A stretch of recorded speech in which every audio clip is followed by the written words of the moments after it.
police are deciding what to do with these refugees on a case-by-case basis, which means that the police are no longer just enforcing the law, they're essentially creating it on the spot. Not only does this make life for stateless people terrifying and arbitrary and unpredictable, but it also means that the police are getting more and more powerful, because practically speaking, they are allowed to do anything you can't stop them from doing. It isn't just legal and political systems that are too inflexible to accommodate these refugees either. All across Europe, people's ideas of what it means to be British, be French, be Italian, are so inflexible that they can't accommodate the idea that somebody who arrived yesterday from another country might become just as British, just as French, just as Italian as somebody who'd lived there 80 years. Some people are starting to say that refugees can't be part of our nation because there's a national soul that everyone who's really from the nation has. Like there's an English soul that only true English people have, or maybe it's something to do with English values that all true English people share, or maybe it's something to do with blood or race. Right-wing groups across Europe are starting to say that the failure of our political systems to deal with these refugees is proof that the systems are weak and corrupt and in need of strong correction. Even worse, they're blaming the refugees themselves for their situation, saying it's their fault they got kicked out of their own countries. Now they're coming over here, they don't speak the language, they're bringing crime, they're bringing diseases, they're a drain on the nation and need to be gotten rid of for the health of the whole body politic. The people getting the worst of this are Jews. Anti-Semitism has been widespread everywhere, not just Germany, for decades. And Jews already had no nation before the war even began. And all these factors are swirling around Europe and...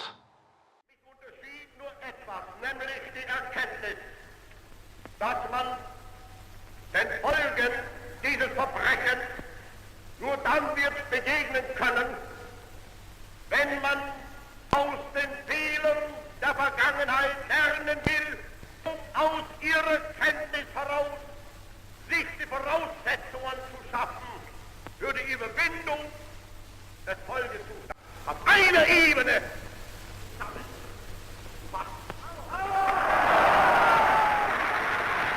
And that's why a lot of people voted for Hitler.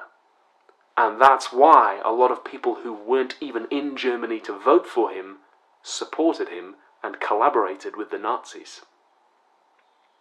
We know where this goes, so time to get back to the 21st century. Now, if you've been paying attention to what's been going on in the world, a lot of that story should be ringing alarm bells for you. There's an ongoing refugee crisis, and climate change, to which we are choosing to massively contribute, is going to make it a lot worse. And a lot of the same mistakes are being made.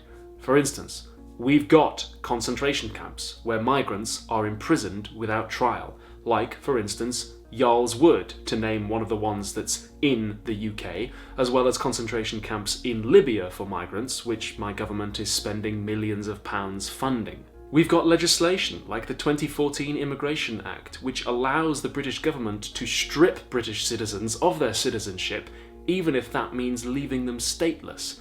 Take, for instance, the cases of Mohammed Sakir and Bilal al-Bajawi, both British men who'd lived in Britain longer than I have, stripped of their citizenship by then Home Secretary Theresa May, and, once they were no longer under the protection of the government, they were killed, without trial or sentence, in drone strikes by the Obama administration. We've got people denying our role in causing displacement and creating refugees.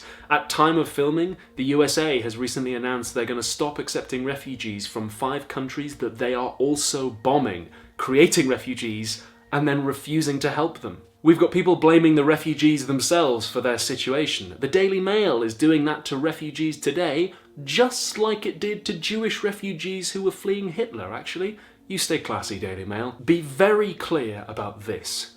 The problem in interwar Europe was not the existence of refugees. The problem was that the nations of Europe were unwilling to help them. The countries of Europe could have gone, okay, welcome, here's a home and a job. They could have done that. It would have been difficult, but they could literally have done it. Instead, they chose to go, why should we take care of it? Let somebody else worry about them. We don't want them. They are not like us. What's also interesting is that the treatment of migrants often mirrors the treatment of indigenous peoples in settler colonist countries. Migrant justice groups and indigenous peoples justice groups in Canada, for instance, have found that they have common ground.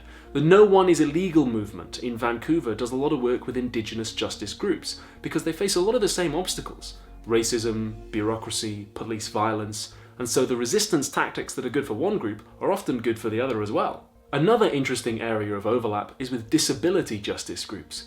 A lot of migrants are finding that their access to citizenship, and therefore the means of living, are dependent on their willingness to work, which is to say, generate wealth for someone else in exchange for often substandard wages.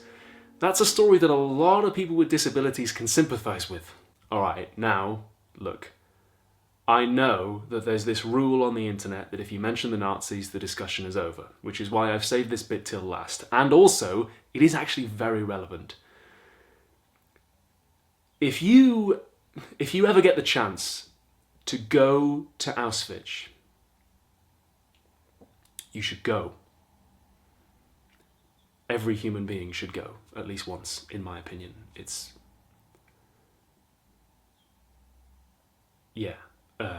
You should go. The Nazis turned concentration camp into extermination camp.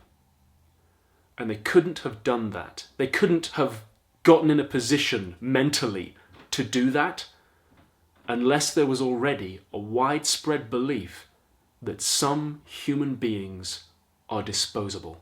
Political scientist Hannah Arendt writes, "This in turn could only happen because the rights of man, which had never been philosophically established but merely formulated, which had never been politically secured but merely proclaimed, have, in their traditional form, lost all validity." The way we talk about the human rights of people who've been displaced from their country is going to be life and death important in the next 50 years. Hell, it's life and death today. That's why, in part 2, we're going to take this story, this emotional, evocative, condensed story, and examine the philosophy underneath it. But having seen this part 1, you are now aware of just how high the stakes are for this discussion. If you could give me $2 or $3 a month at patreon.com/philosophytube, that helps me pay my rent and afford food. Anything you could do would be amazing, and don't forget to subscribe.